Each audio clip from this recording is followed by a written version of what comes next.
वैकुंठवाशी सुधामतीबाई शिवराम घरजाळे या मातोश्रीच्या वर्षश्रद्धा निमित्त आयोजित कार्यक्रम त्यांचे तिन्ही सुपुत्र असणारे श्री माधव शिवराम घरजाळे, उद्धव शिवराम घरजाळे आणि सहदेव शिवराम घरजाळे, त्याचबरोबर त्यांच्या कन्या असणाऱ्या सौ मीरा वैजनाथरावजी चाटे आणि समस्त घरजाळे परिवार यांच्या सर्वांच्या माध्यमातून मातोश्रीच्या प्रीत्यार्थ केलेले हे ज्ञानदान तथा अन्नदान कृतज्ञतापूर्वक आयोजन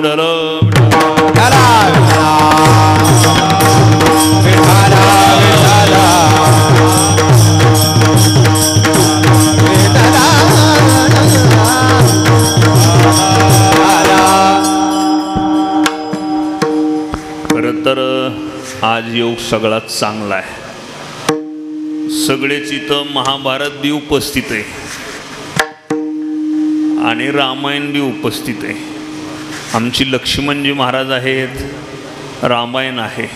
इकडं वृक्षराज महाराज आहेत, म्हणजे जांबवंत बी आहेत. महारुद्र कीर्तन करायत म्हणून हनुमंत बी आहेत आणि महाभारत बी आहे. आमचे संजय महाराज संजय दृष्टी आहे आणि मृदंग वाजवाय मधुसूदन महाराज आहेत. म्हणजे रामायण महाभारताची उपलब्धी उपस्थित आहे. पण फक्त माझी तब्येत व्यवस्थित आणि लाईट न व्यवस्थित चाललं की व्यवस्थित कार्यक्रम करू. विठ्ठल विठ्ठल.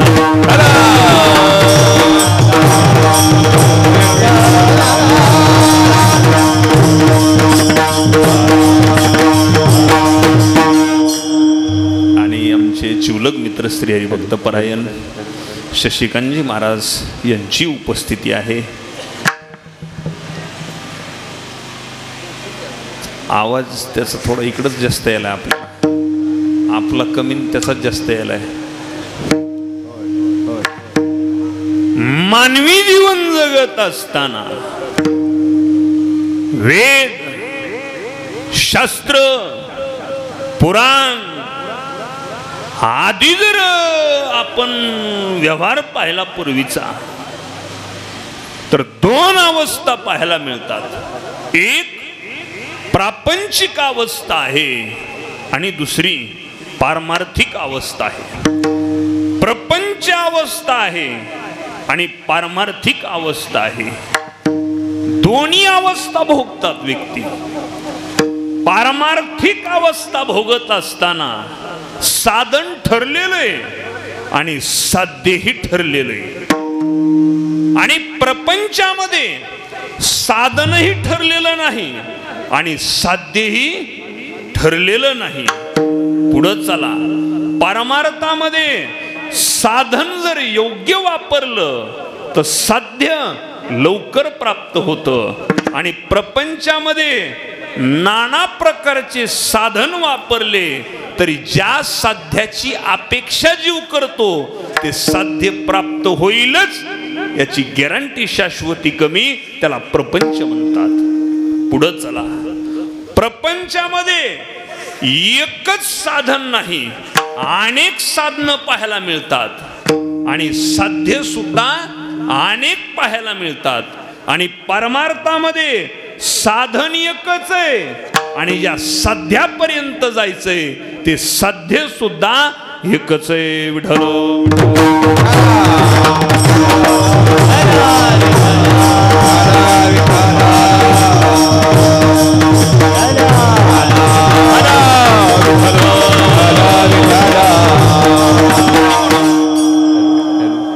पंचतंत्रकारानं काही या मृत्यू लोकांमधलं विशेष सांगत असताना फार सुंदर चिंतन केलंय.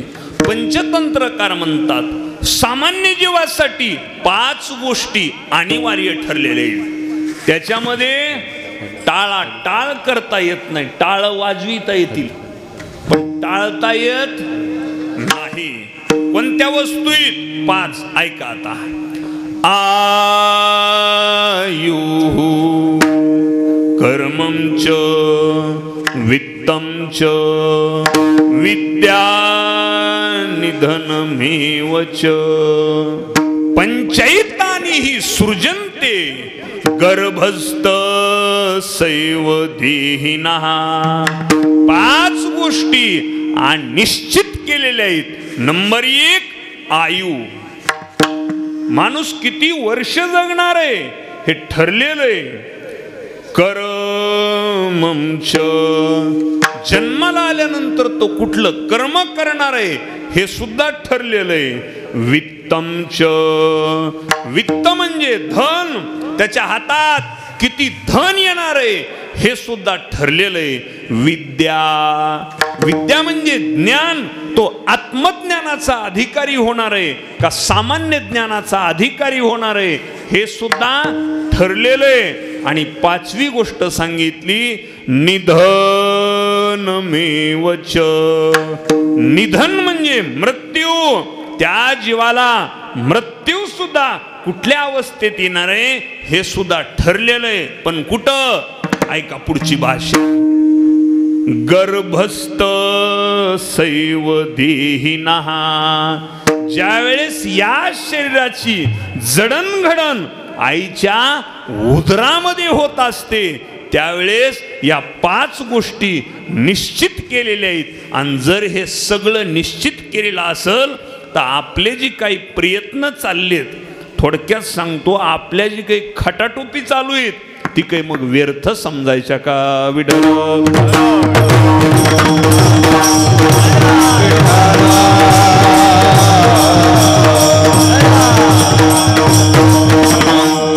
केलेले प्रयत्न, मनुष्य हा प्रपंचामध्येही प्रयत्न करतो आणि परमार्थातही प्रयत्न करतो.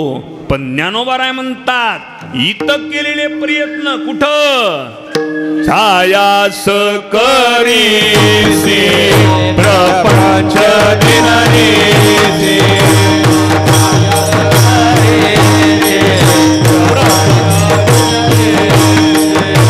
छायास करीसी प्रपंच दिननीसी.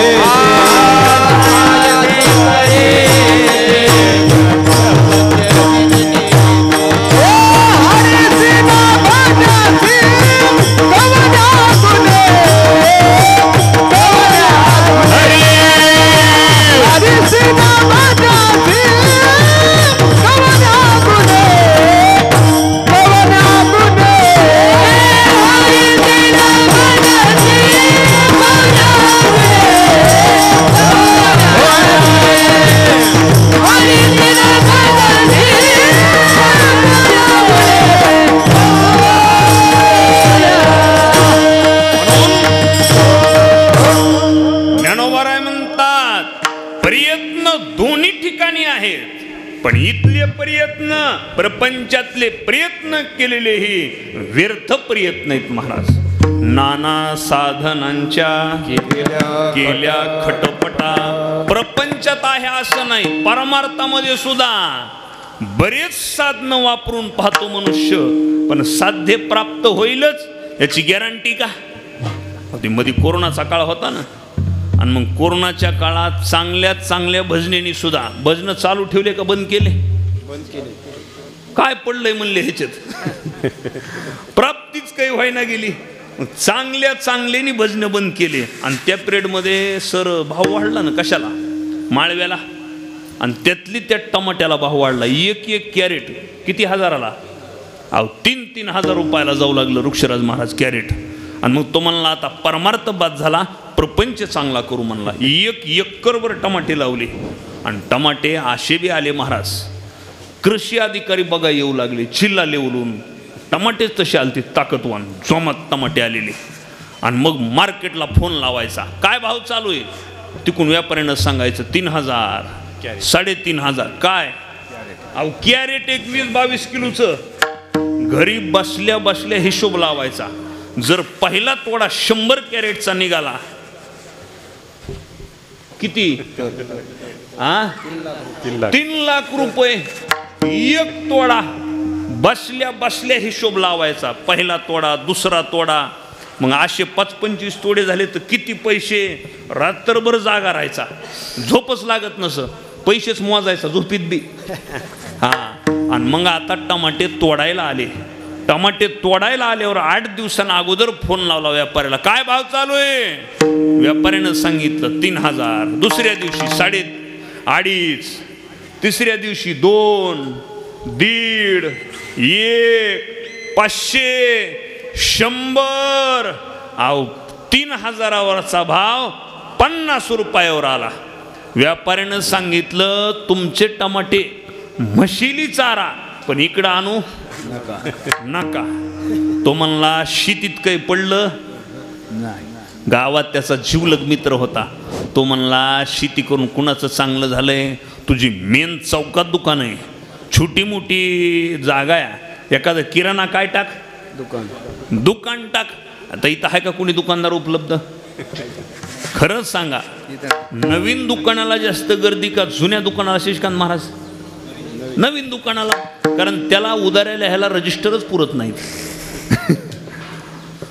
गिराईक असं हुशार, एकदा माल खरेदी करणार 6 महिने गोड बोलून, आणि एकदा माल भरून गेलं की पुन्हा दुकानदारच बदलायचा. त्या दुकानाला सुद्धा जायचं. बऱ्याच जणांच्या दुकानदार की बंद पडल्यात महाराज.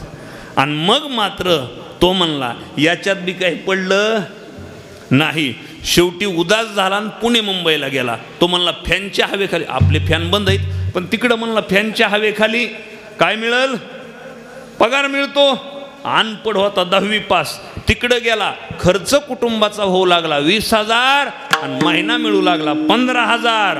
नफ्यामध्ये काय होऊ लागला, मुदलामध्ये घाटा होऊ लागला. आणि तेवढ्या कालावधीमध्ये पुन्हा गावाकडे वापस आला. त्या 2 वर्षात कोरोना निघून गेला. पुन्हा पवित्र तुळशीची माळ गळ्यात घातली आणि पुन्हा भजनाच्या नादी लागला. म्हणून माणसं म्हणतात अहो मधी तुम्ही तर भजन सोडून दिलत की, आता डबल इकडं नादी लागले का? तो म्हणतो तेव्हा काही देत नव्हते. आता कसं झालंय, आता इकडं बी चांगलं झालंय म्हणून आता ती सोडून दिलं आणि इकडं नादी लागले. प्रपंचामध्ये हे असं नाही, परमार्थामध्ये सुद्धा नाथबाबा म्हणतात. नाथबाबाची भाषा आहे वासुदेवामध्ये, ऐका. जपतपनुष्ठान व्यर्थ कासया करणे, तीर्थ वृत्त यम नियमन लगे दैवता धरणे, आसन मुद्रा ज्ञान ध्यान लगी वाराणसी मरणे, केशव माधवाच्युत वदता होय पातक हरणे. ओम नमो भगवते राम कृष्ण वासुदेवा. नाथबाबा म्हणतात परमार्थामध्ये सुद्धा जीव हा एका साधनावर आरूढ राहत नाही. कधी वाटतंय ध्यान करावं, कधी वाटतंय तप करावं, कधी वाटतंय यज्ञ करावा. जप तप अनुष्ठान ही सगळे मार्ग तुकोबाराय म्हणले आम्ही धुंडाळले. धरिले केशवा पाय तुझे, धरिले केशवा पाय तुझे, धरिले केशवा पाय तुझे, धरिले केशवा. कुंडले जायाचा आणि कोया जीवा, कुंडले जायाचा कुंडले जायाचा आणि कोया जीवा, कुंडले जायाचा आणि कोया जीवा. धरिले केशवा पाय तुझे, धरिले केशवा पाय तुझे, धरिले केशवा पाय तुझे, धरिले केशवा पाय तुझे. म्हणून तुकोबाराय म्हणतात देवा सगळी सायास करून पाहिली आम्ही, खुंटले सायास आणि कया जीवा. या जीवानं सगळे सायास करून पाहिली, पण ही सायास मात्र देवा तुझ्या चरणापर्यंत सुद्धा घेऊन येणारी नाहीत बाबा. म्हणून आता आम्ही तुझ्या चरणावर आलो. कालात अभंगाचं पहिलं चरण. जन्म मृत्यू पार झाले माझ्या जीवा, जन्म मृत्यू पार झाले माझ्या जीवा.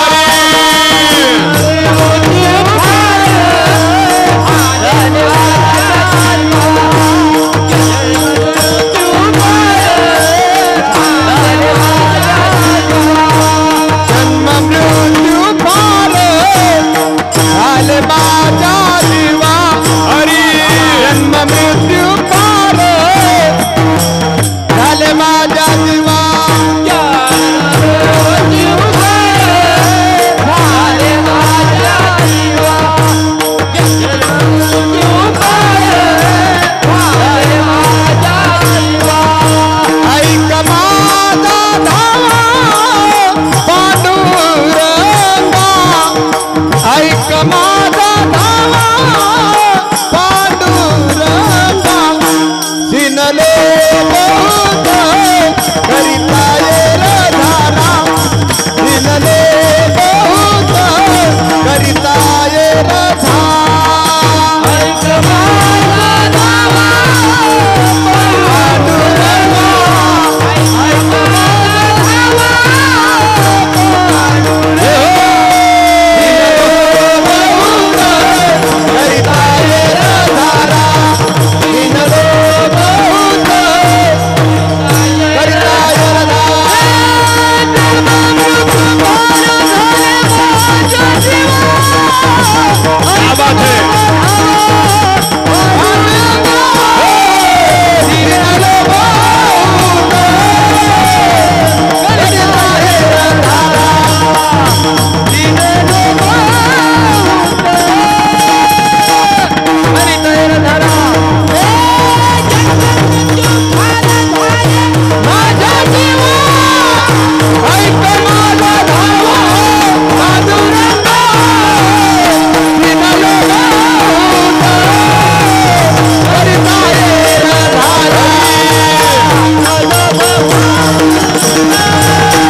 जन्म मृत्यू देवा या जीवाला फार जन्म मृत्यू झालेत बाबा, म्हणून आता तुझ्या चरणावर आलोत. माणसाला सुखापेक्षा दुःखात देवाची आठवण होती महाराज. सुखात माणूस विसरून जातो, पण दुःख झालं रे झालं की दुःखामध्ये मात्र भगवंताचं स्मरण झाल्याशिवाय राहत नाही. तसं मुळात दुःख या जीवाला आईच्या उदरामध्येच आरंभ झाला दुःखाला महाराज. पण असंय जीव असाय महाराज. माणसं सुद्धा बघा तुम्ही व्यवहारात निवडून यायच्या अगोदर वचन देतात का? निवडून आल्यावर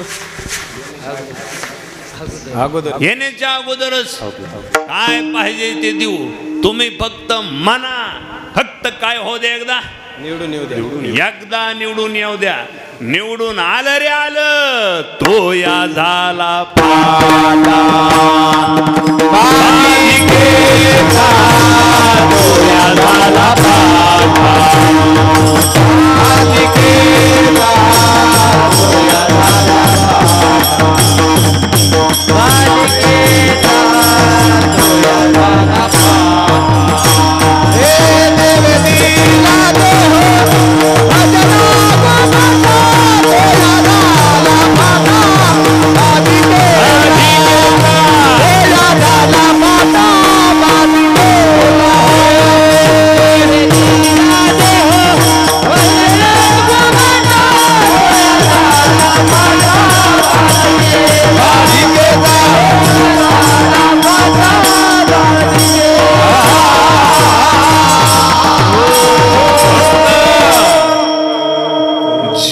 जोपर्यंत दुःखात आहे का तोपर्यंत एवढा गोड बोलला महाराज देवाला, एवढं गोड बोलला. ओ देवा एक आठवीन पाय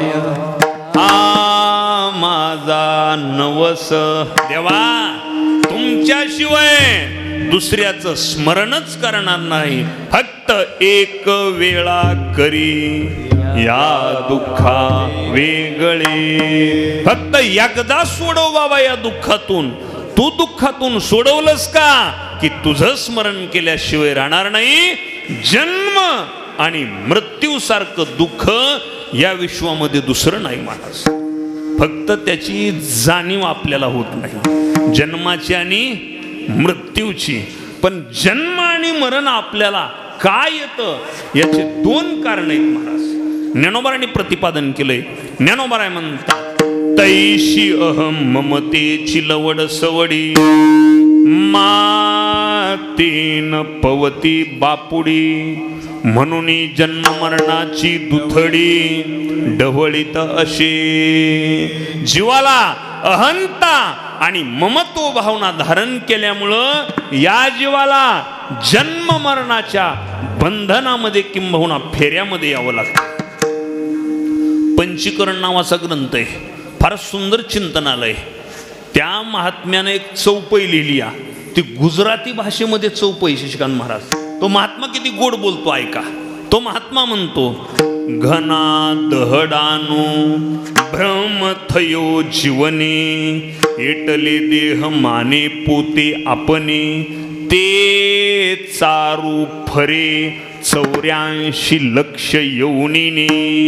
या जीवाला किंबहुना या शरीरानं फक्त भ्रम धारण केलेला आहे आणि जीवानं भ्रम धारण केल्यामुळं याला एक जन्म नाही 84 लक्ष योनी भ्रमण करावं लागतंय. का? फक्त भ्रम देहाचा त्यानं धारण केलाय. आणि असंही महाराज, माणूस किती दुरून आलाय याला महत्व नाही, तो वेळेच्या आत आपल्या सध्यापर्यंत पोचलाय का नाही प्राधान्य यालाय. त्याच्यावर दृष्टांत दिलाय, फार सुंदर चिंतन आहे. एक आंधळा होता, आडनावाचा नाही, आंधळे महाराज आडनावाचा नाही, तो डोळ्यानं कसा होता? आंधळा होता डोळ्यानं. त्यानं एका गावामध्ये प्रवेश केला, कारण त्याला वाटलं हे गाव फार चांगलं आहे म्हणून त्यानं गावामध्ये प्रवेश केला. पण गावामध्ये त्याला भिक्षा मिळाना, वेळेवर अन्न मिळाना गेलं आणि मग त्यानं ठरवलं हे गाव सोडून जायचं. पूर्वीचा काळ, गावाला चहूबाजूनी भिंती बांधलेल्या असायच्या गाव कोसाच्या. आणि मग एका सज्जन व्यक्तीला विचारलं, का हो मला या गावातून बाहेर प्रवेश करायचा आहे, रस्ता सापडल का? त्या सज्जन व्यक्तीनं सांगितलं, हो रस्ता दूर आहे. रस्ता कसा आहे? दूर आहे. पण तुम्ही एक काम करा, या भिंतीला हात लावा, भिंतीला तुम्ही साधन ठरवा, फक्त भिंतीचा काय काढू नका? हात काढू नका. जिथं तुम्हाला भिंत संपली असं लक्षात येईल त्याच वेळेस या गावातून बाहेर पडायचा काय मिळेल? रस्ता मिळेल. म्हणून ती व्यक्ती भिंतीला हात लावला, अंध व्यक्ती. वाटेने जात असताना काटे आहेत, नाल्या आहेत, घाण आहे, सगळं दुःख सहन करीत करीत तो व्यक्ती तिथपर्यंत गेला. कुठपर्यंत? दुरोनी आलो मिगा दुःख झाले दारुण. देवा तिथून आम्ही आलो बाबा, दुःख सहन करीत करीत कुठपर्यंत? दरवाजापर्यंत आलोत. आणि आता दरवाजा त्या अंध व्यक्तीला लागणार.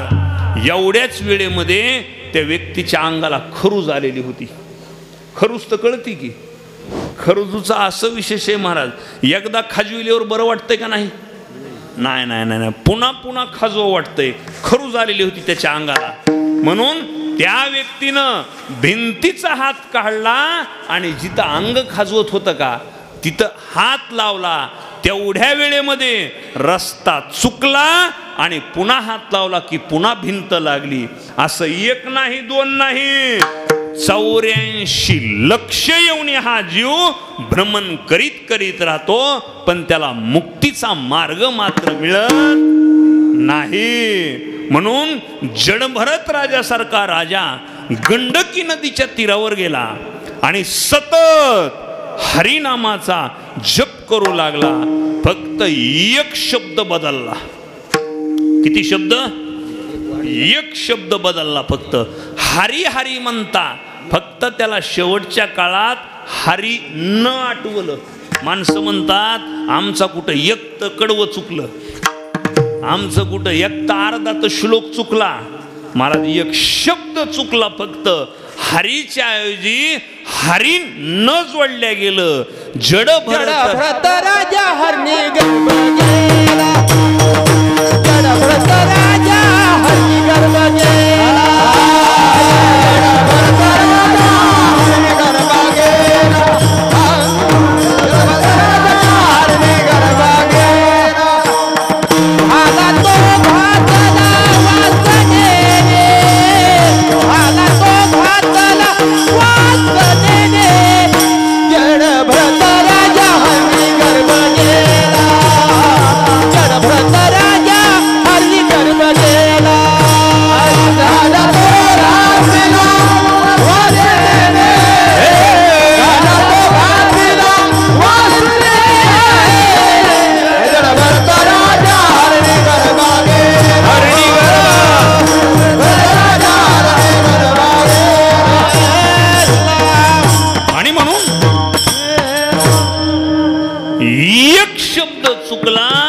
त्याला जन्म घ्यावा लागला महाराज. अनाख आयुष्य इथं दुःखामध्ये घालवावं लागतंय जीवाला. तुकोबारायांच्या लक्षात आलं. तुकोबाराय म्हणतात जन्म मृत्यू फार झाले माझ्या जीवा. आता जन्म मृत्यू जीवाला आहे का शरीराला? जर शरीराला जन्म मृत्यू असेल तर तुकोबारा इथं काय म्हणतात? जन्म मृत्यू फार झाले माझ्या जीवा. त्याच्यातला भाव लक्षात घ्या. कारण तो जीव जो आहे ना महाराज, जोपर्यंत मुक्त होत नाही का, जोपर्यंत मुक्त होत नाही तोपर्यंत त्या जीवाला फक्त शरीर बदलावं लागतंय. काय बदलावं लागतंय? शरीर बदलावं लागतंय. गरुड पुराणामध्ये फार सुंदर चिंतन आलेलं आहे. फक्त या जीवाला शरीर बदलावं लागतंय, मात्र जीव मात्र तोच राहतो महाराज. मग ती कुठली अवस्था असो, जातो बाल इवा वृद्धो मृतः जातः पुनस्तदा, किंवा ज्ञानोबरायाची भाषा आहे पुनर उपजेते नाशे नाशिलेते पुनरपे दिसे घटिका यंत्र जैसे परिभ्रमेगा. पुन्हा पुन्हा जन्मने, पुन्हा पुन्हा तरुण होणे आणि पुन्हा पुन्हा मृत्यूच्या आहारी जाणे म्हणजे शरीर कुठलं जरी मिळालं तरी दुःख हे. किती वेळा जन्म यावे, किती व्हावे फजित, हरी किती व्हावे फजित, किती व्हावे फजित, यावे किती व्हावे फजित, मनावनी जीव झाला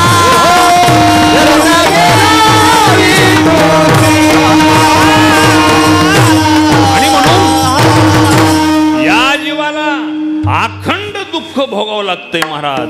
मग असं दुःख जे आहे ना, या समस्त दुःखाचं निवारण करणारा विश्वामध्ये एकच आहे महाराज. आपुला तो एक देव करुणी घ्यावा.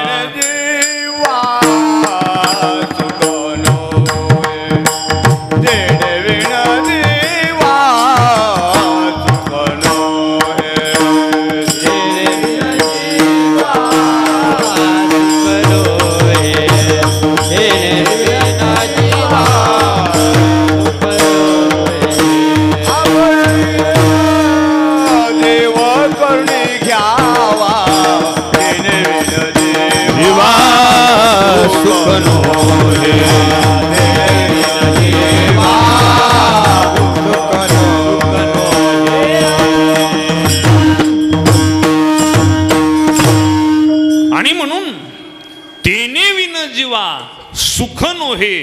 जीवाला फक्त तो रात्रंदिवस सुखाची अपेक्षा करून जगल बाबांनो, पण त्याला सुख मात्र पाहायला मिळणार नाही. म्हणून तुकोबाराय म्हणतात ऐक माझा धावा पांडुरंगा. पांडुरंगाच का? एक देव आहे का?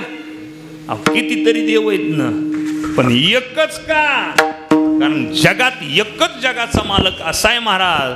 तुका म्हणे तुझ सोडविना कोणी, आणि एका चक्रपाणी वाचून या दुःखाचं जन्म आणि मरणाचं निवारण फक्त दोघच करतात महाराज. तिसऱ्याला अधिकार नाही. तिसऱ्याला फार झालं तर पक्ष स्थापन करून पक्ष सामील होता येईल आघाडी करून हा, पण दोघायलीचा अधिकार आहे, तिसऱ्याला अधिकार नाही. मग दोघं कोणही एक जगाचा मालक भगवान परमात्मा आहे, आणि दुसरे संत मायबाप आहेत की जीवाला जन्म मरणापासून सोडवण्याचं काम करतात. म्हणून आलंय ना चिंतन. माता पिता बंधू बहिणी कोणी न पवती निर्वाण, इष्टमित्र सज्जन सखी हे तो सुखाची मांडणी. एकला मी दुःख भोगी कुंभ पाक जाचनी, तेथे कोणी सोडविना एका सद्गुरु वाचो. ओ माय बापा, एक तर सद्गुरू म्हणजे संत सोडवतात त्या दुःखामधून, किंबहुना जगाचा मालक सोडवतो. फक्त असं आहे, ऐक माझा धावा. आपला जो धावा आहे ना, त्यानं धावा ऐकला पाहिजे. महाराज बऱ्याच वेळा देवाला सांगायची गरज लागली नाही, न सांगता करी सर्व काम. तो आपोआप त्यानं काम केलेली पाहायला मिळतात. पण आपली ऐक तशी पाहिजे, म्हणजे आपली धाव तशी पाहिजे. कशी? ऐका ऐका नारायण, ऐका ऐका नारायण,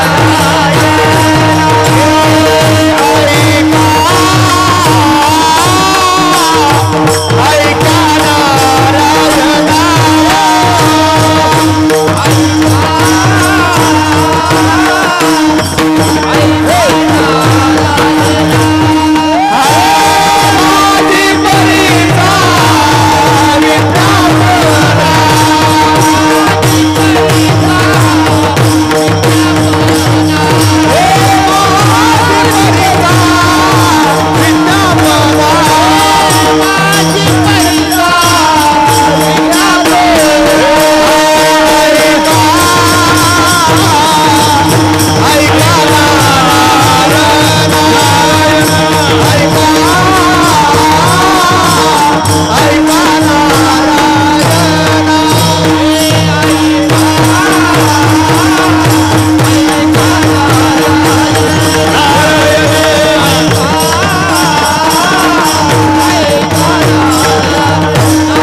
त्याला हाक मारायची गरज लागली नाही पाहिजे.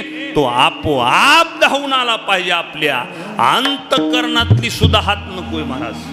माणसं म्हणतात आपण तोंडानं बोललो नाही. तोंडानं बोलण्यापेक्षा माणसाचं अंतःकरण, मन जास्त बोलतंय महाराज. बघा तुम्ही, आता एखाद्यावर राग असावा, क्रोध असावा, एखाद्यावर बोलता येत नाही तोंडानं. तोंडानं बोलता येत नाही, मग त्याचं मन रागत नाही का? अहो 100% मन चिंतन करतंय महाराज.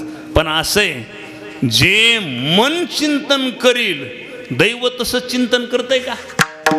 सुभाषित स्पष्ट आहे ना, मनसा चिंतितम कार्यम दैवम अन्यत्र चिंतयेत. माणसाचं मन वेगळं चिंतन करतंय आणि माणसाचं दैव वेगळं चिंतन करतंय. मन चिंतन करतंय, मी पुढल्या वर्षी पंढरपूरची वारी करील, पण नेमकं पंढरपूरच्या वारीमध्येच फिरणी लागत या. मन चिंतन करतंय, पवित्र तुळशीची माळ गळ्यामध्ये घालणार. कुठपर्यंत? फक्त कीर्तन चालू आहे तोपर्यंत. कीर्तन संपलं की वाटतंय एखादं तरी सापडेल का पिलवण छोट अवसस्यच. हा, म्हणजे मनसा चिंतितम कार्य. माणसाचं मन वेगळं चिंतन करतंय आणि माणसाचं दैव वेगळं चिंतन करतंय. माणसाचं मन म्हणतंय मी आता आईवडिलांची सेवा करणार, पण महाराज दैव म्हणतंय तुझ्या हातून आईवडिलांची सेवा घडणार नाही. मन म्हणतंय तू आता रोज आईवडिलांची सेवा कर, पाय चोप, वेळेवर अन्न दे, पण दैव सेवा करू देत नाही महाराज. मनसा चिंतितम कार्यम दैवम अन्यत्र चिंतयेत.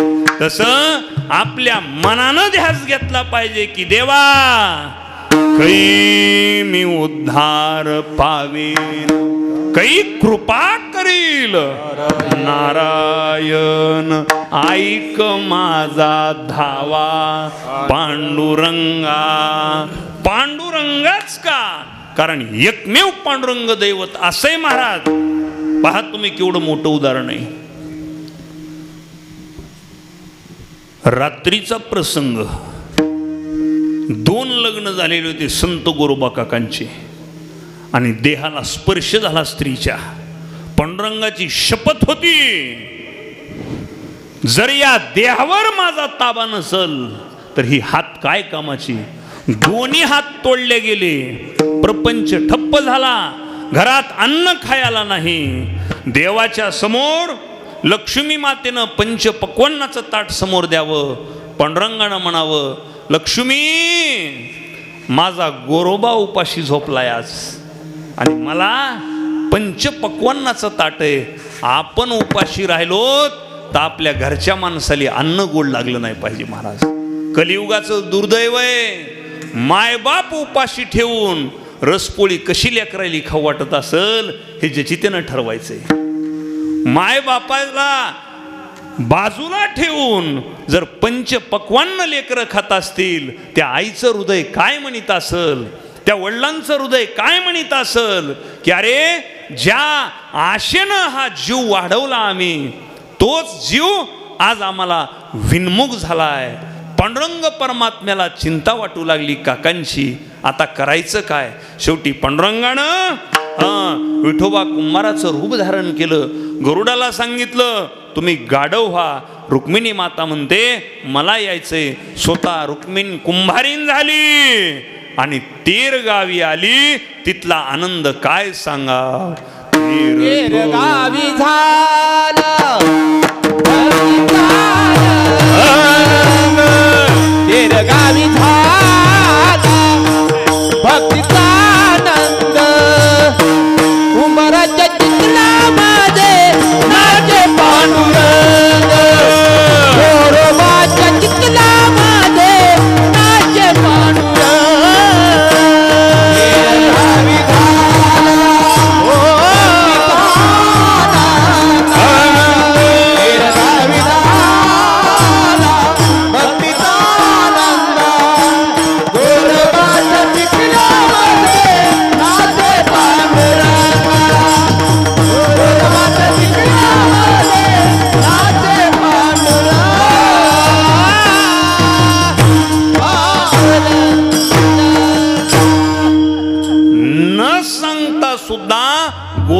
काकांची हाक ऐकली.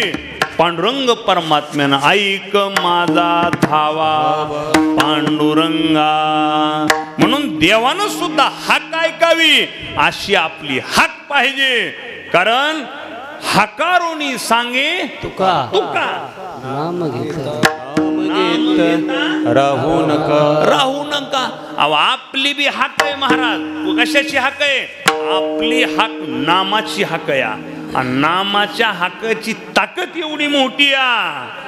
हाके सरसी हुडी आणि घालून या स्तंभ फोडी. महाराज हाक मारल्याबरोबर तो खंबातून सुद्धा प्रगट होतो.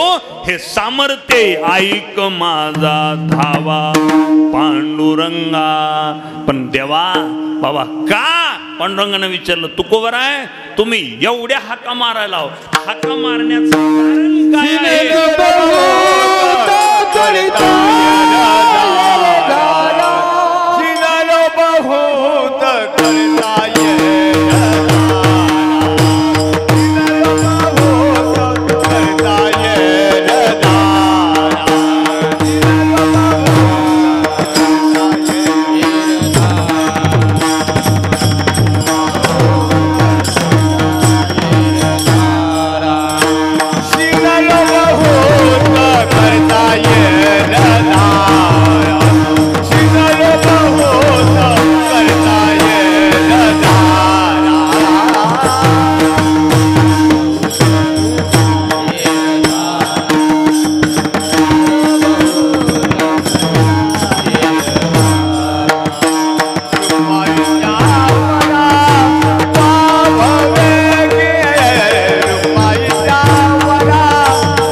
तुकोबाराय म्हणतात, शिनलो बहुत करिता येर धारा. शिन आला नाही पाहिजे मला, शिन माणसाली शिन येतो बघा. आता असं 2 तास उभं राहायचं काही नाही, पण दिवसभर जर एखाद्याला म्हणा उभं राहावं, आपण तरी कामात येत म्हणून बरं वाटतंय. उगच एखाद्याला चौकात उभं करा, हालायचं नाही, डुलायचं नाही. तो म्हणेल फार झालं 10 मिनिटं उभारतो. एखादा फारच घट असला तर अर्धा तास. हां, पण एकटाच चौकात काही ना हालचाल करता उभं राहील का माणूस? माणसाला काय येतो? शिन येतो. शिन कशा कशाचा सांगतो तुम्हाला. माणसाला सगळ्यात मोठा शिन प्रपंचाचा येतो महाराज. प्रपंचानं माणसं दुःखी झालेली आहेत, आणि अशा दुःखी झालेल्या जीवाला प्रपंचाचा काय येतो? शिन येतो. शिन. पण शिन आता कोणाचा येऊ नये हे सांगतो. नंबर 1 पहिला शिन आपल्या जन्मदात्या आईवडिलांचा शिन येऊ नये महाराज. उपकार आहेत त्यांचे आपल्यावर. कारण जगामध्ये दैवता अनेक आहेत, पण सकळ तीर्थांची धुरी. ज्ञानोबाराय म्हणतात, जगातली जेवढी तीर्थ आहेत सगळी तीर्थ पुनीत होण्याचं ठिकाण म्हणजे आईवडिलांचे चरण आहेत महाराज. आणि अशा चरणाची सेवा घडणं साधी पुण्याची बाब नाही महाराज. नाही तर बरेच कुटुंबामध्ये पहा तुम्ही, आता पंढरपूरची वारी करतो आणि मायबाप घरी उपाशी मारतो. आळंदी पंढरपूरला जातो आणि मायबापाला साधं बोलत सुद्धा नाही. त्याच्यापेक्षा पुढे जाऊन सांगतो मी आणखी, कमीत कमी ज्याच्या गळ्यात पवित्र तुळशीची माळ आहे, जो वारकरी संप्रदायाचं कार्य करतो, अशा व्यक्तीच्या हातून तरी कमीत कमी आईवडिलांची सेवा अपेक्षित आहे महाराज. नाहीतर जर पाहत गेलोत ना आपण महाराज, फार बिकट परिस्थिती कलियुगाची. म्हणून शिन आला नाही पाहिजे आई आणि वडिलांचा. पुराणात जाऊ नका, पुंडलिकराय लाडागोडानं वाढवलेली लेकरू होतं महाराज. अत्यंत कुठपर्यंत? जोपर्यंत अक्षिदा पडत नाही संजय महाराज तोपर्यंत. बघा तुम्ही, बरेच मायबाप म्हणतात, अहो लग्न होईपर्यंत चांगला होता हो, पण लग्न झालं काय झाला? बदलला. पुंडलिकरायचं तसंच झालं महाराज. पुंडलिकराय लग्न होईपर्यंत चांगला होता, लग्न झालं की अंतकरणाचा भाव पुंडलिकरायाच्या बदलला. आणि मग मात्र जो पुंडलिक आईवडिलांचं दर्शन केल्याशिवाय घराच्या बाहेर जात नव्हता, तो पुंडलिक आता आईवडिलाकडे पाहत सुद्धा नाही. जो पुंडलिक आईवडील जेवण केल्याशिवाय जेवण करीत नव्हता, तो पुंडलिक आता मनाला वाटल त्यावेळी जेवण करू लागला. ही पुराणातली कथा सोडून द्या, आज कितीतरी पुंडलिक आहेत अशी. कांड्यावर मोजण्या इतके आहेत की मायबाप जेवल्याशिवाय लेकरू जेवत नाही, असे कांड्यावर मोजण्या इतके घरं पाहायला मिळतील महाराज. आणि काळ बदलला. पत्नीनं सांगितलं, ओ मालक, आता या घरामध्ये एकतर तुमचे आईवडील राहतील, नाहीतर मी राहील. महाराज, एवढ्या आवडीनं घर बांधलेलं मायबापानी, पण पुंडलिकानं त्या आईवडिलांना त्या घराच्या बाहेर काढलं. आज सुद्धा कितीतरी पुंडलिक आहेत गावोगावी की आईवडिलांनी कष्टातून घर बांधलेलं, पण त्या घरात सुद्धा आईवडिलांना राहायला परवानगी नाही. दोघं आईवडील ढसा रडू लागले. त्या घराकडे बघावं मायबापांनी. अरे पुंडलिका, वाटलं नव्हतं कधी ही आमच्यावर वेळ येईल, पण दोघं मायबाप आपल्या लेकराचं हित पाहतात महाराज. दोघं पुंडलिकाच्या आईवडिलांनी घर सोडलं, कोट्यामध्ये राहू लागले. रोज सकाळ संध्याकाळ 2 टाइम गरम डब्बा जायचा पुंडलिकाच्या आईवडिलांना. किती दिवस चाललं? 6 महिने चाललं.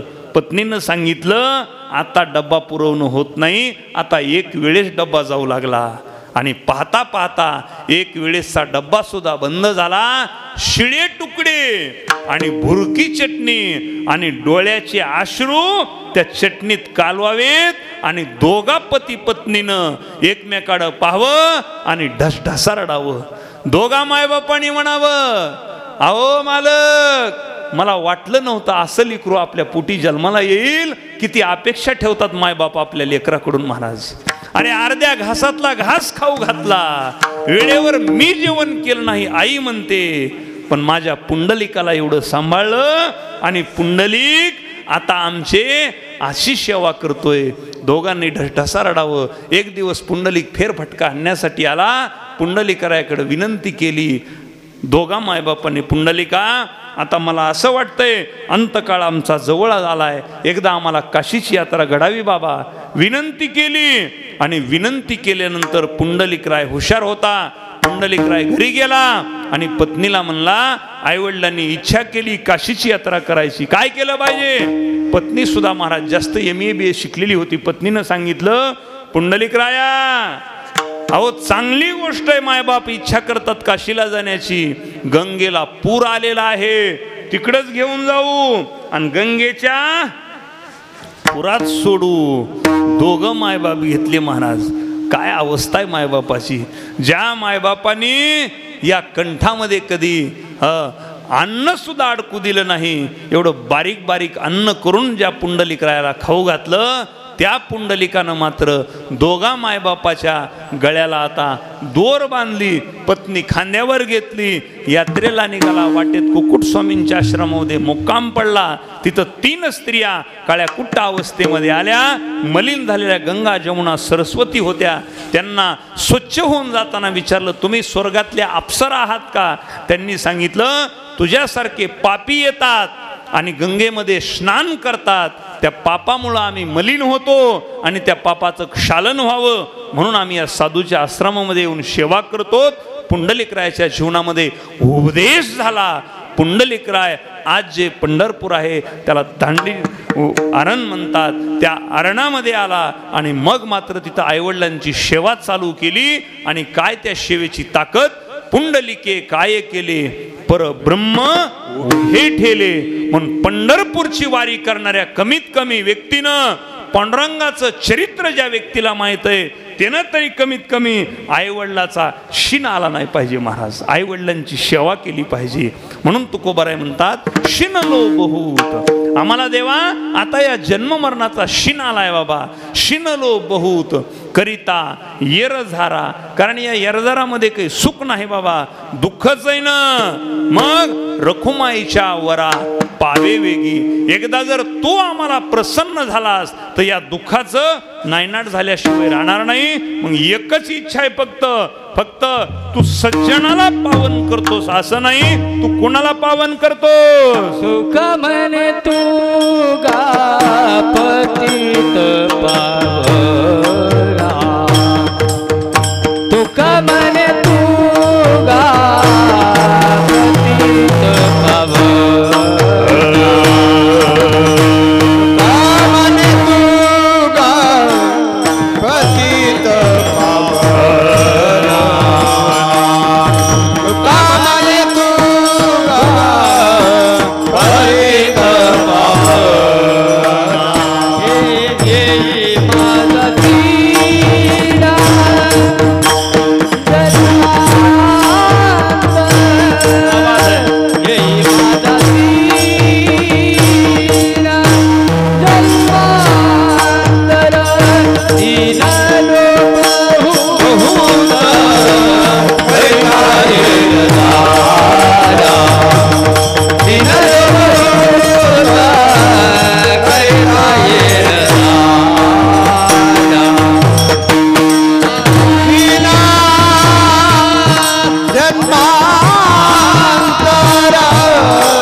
जगाचा मालक फक्त सज्जनालाच मुक्ती देतो असं नाही. तुका म्हणे तुगा पतित पावना.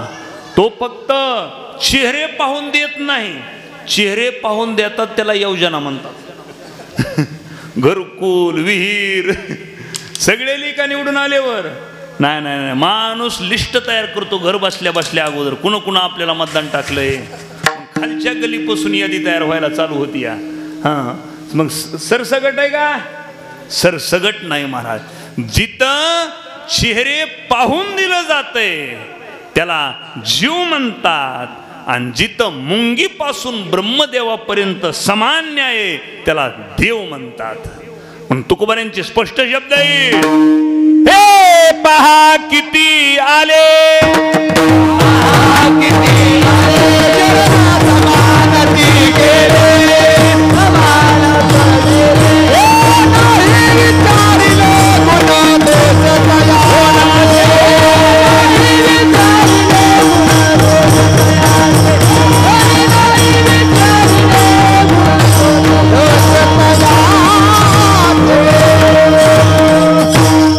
देवाकडे यादी नाही, किती आलेत आणि किती गेलेत. पहा किती आले, यादीच नाही म्हणले तुकोबार आहे. पण सगळ्यांना शरण समानची केले. आणि मग माणसाली बसल्या बसल्या नाद असतोय बघा. देवाजवळ गेला बी एखादा का नव्हती माळ तोपर्यंत ठीक आहे, माळ घातल्यावर त्याला नावं ठेवण्याचं कारण आहे का? बरेच जण पहा तुम्ही तसं करतात. तसं तुकोबाराय म्हणतात देवाच्या जवळ गेलाय ना त्याचं पाठीमागचं काहीच पाहायचं नाही. आणि जर एखाद्यानं पाहिलंच तुका म्हणे पूर्व नाठवे श्रीहरी. आणि मूळ जो उच्चारी नरक त्याशी. जर एखाद्यानं पूर्वीचा त्याचा इतिहास जगाच्या मालकाच्या समोर मांडण्याचा प्रयत्न केला तर तुकोबाराय म्हणतात त्याला गती मिळेल. पण ज्यानं उच्चार केलाय त्याला मात्र नरकाची प्राप्ती झाल्याशिवाय राहणार नाही. मग देव कसा आहे तर पतितांना सुद्धा पावन करणार आहे. अशी कोण कोण? वेश्यागणिकासारखी आजा मेळ्या पापरासी आणि तोही नेला वैकुंठासी. थोडक्यात सांगतो निंदितेही केली वंदितेने. जे निंदक मानलेले होते शास्त्र पुराणानं त्यांना सुद्धा देवानं पुराण प्रसिद्ध बोलले वाल्मिक महाराज. वाल्मिक ऋषी तयार झाले आणि त्यांनी जसं लिहिलंय तसं जगाचा मालक वागतो. देवाकडे ताकद आहे, देवाचा कारखानाच तसा आहे.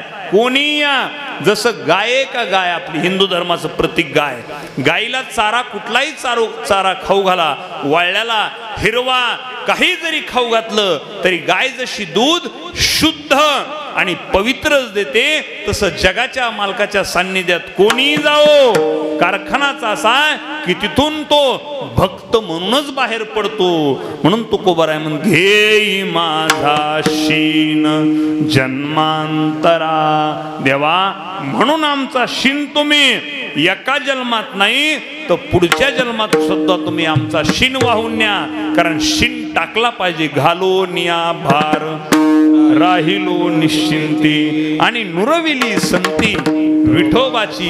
किंवा तुका म्हणे घालू तयावरी भार वाहू हा संसार देवा पायी. किंवा तुका म्हणे भार घातलिया वरी मग मात्र होईल हा कैवारी नारायण.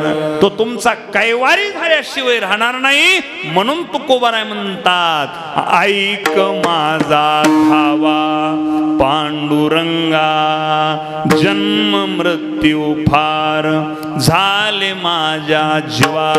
देवा आम्हाला फार जन्म आणि मृत्यू झालेत. आमची विनंती बाबा की आता तू धावून ये. आज आपण सुद्धा या ठिकाणी वैकुंठवासी सुधामतीबाई शिवरामजी घर जाळे या मातोश्रीच्या वर्षश्रद्धाच्या निमित्तानं एवढीच त्या जगाच्या मालकाला विनंती करायची, देवा ऐक माझा धावा पांडुरंगा. त्यांच्याकडे पाहिल्यानंतर आज सुद्धा वाटत नाही की त्यांना मृत्यू 1 वर्ष झालंय होऊन. त्यांच्या चेहऱ्याकडे पाहिल्यानंतर चेहऱ्यावरचं जे तेज आहे, त्यांच्या दृष्टी जी आहे डोळ्याची, आज सुद्धा ही फक्त पांडुरंग परमात्म्याची सेवा. अनेक पंढरपूरच्या वाऱ्या केलेल्या असतील, साधू संतांची सेवा केलेली असेल. पंढरीचे वारकरी ते अधिकारी मोक्षाचे, म्हणून त्यांच्याकडून साधू संतांची सेवा घडलेली आहे, पंढरपूरची वारी घडलेली आहे. आणि ज्यांच्याकडून संत सेवा भगवंताची सेवा घडलेली आहे, भगवंत त्याला आपल्या चरणाजवळ घेतल्याशिवाय राहत नाही. म्हणून आपण एकच विनंती करायची आज वर्षश्रद्धाच्या माध्यमातून, विसरतो न पडावा माझा देवा तुम्हाशी. 1 वर्ष झालं वैकुंठवासी सुधामतीबाईंचा जीव भ्रमण करीत होता, पण आज वर्षश्रद्धाचा नैवेद्य सेवन केला की आज मात्र जीव या ठिकाणी भगवंताच्या चरणाकडं प्रवास त्याचा चालू झाला. म्हणून देवाला विनंती करायची, देवा त्यांना बाबा तुम्ही आता तुमच्या चरणाजवळ घ्या अशी विनंती करतो. आणि सुंदर असं दोन्ही मृदंगाचार्य असतील, गायनाचार्य असतील, सर्वच गावातील उपस्थित भजनी मंडळ असतील. विशेष म्हणजे या ठिकाणी असे श्रीकांत महाराजांची विशेष उपस्थिती आहे. आमच्या या ठिकाणी सर आलेले आहेत, बरेच पाहुणे मंडळ आलेले आहेत. त्याचबरोबर विशेष म्हणजे या ठिकाणी भाऊंची इच्छा होती की या ठिकाणी यूट्यूब चॅनल लाईव्ह चालावं बरं का सर, म्हणून त्यांनी या ठिकाणी जय भगवान बाबा यूट्यूब चॅनलसुद्धा या ठिकाणी लाईव्ह प्रदर्शन चालू आहे. म्हणून अनेक मंडळींच्या उपस्थितीमध्ये सेवा चालू आहे. मला वाटलं होतं शेवट पुसतो लाईट येतेच का नाही की, पण सिस्टीमनं सुद्धा, आणि मला गॅरंटी नव्हती की 2 तास कीर्तन मी उभा राहून करील म्हणून, कारण माझी बी 4-5 दिवस झालं तब्येत व्यवस्थित नाही. पण तरीसुद्धा मलाही या ठिकाणी उभा राहून 2 तास करता आलं. गणेशपुरी भगवंताच्या चरणावर, आराध्य दैवत अमृतेश्वर भगवंताच्या चरणावर ही सेवा समर्पित करतो. सेवेला पूर्ण विराम देतो. सुंदर असं गतवर्षी सांगितलं होतं, यावर्षीही सांगतो, सुंदर असं या ठिकाणी श्री क्षेत्र शिवगड संस्थान म्हणून उमराई, सनगाव, डोंगर पिंपळा, धावडी केंद्रेवाडी, अंबाजोगाई, धारूळ रोडवरती सुंदर असं संस्थान आहे. आजही संस्थानमध्ये 110 विद्यार्थी अध्यात्माचं शिक्षण घेतात. सुंदर असं बघा तुम्ही इकडे लक्ष्मण महाराजांचे विद्यार्थी किती सुंदर आहेत पहा. हे संस्कार देण्याचं कार्य या विश्वामध्ये फक्त वारकरी संप्रदाय करतो महाराज. आणि म्हणून संस्था सुंदर अशी चालू आहे. कधी आलात तिकडं नक्की भेट द्या, किंवा एखादा विद्यार्थी असेल तर नक्की संस्थेमध्ये टाकण्याचा प्रयत्न करा. पुन्हा याच ठिकाणी 4 तारखेला मला वाटतं सेवा आहे, म्हणून पुन्हा तुमची आमची पुन्हा 4 तारखेला याच ठिकाणी भेट होणार आहे. म्हणून उर्वरित राहिलेलं पुन्हा 4 तारखेला सांगण्याचा प्रयत्न करतो. सेवेला पूर्ण विराम देतो. ज्ञानेश्वर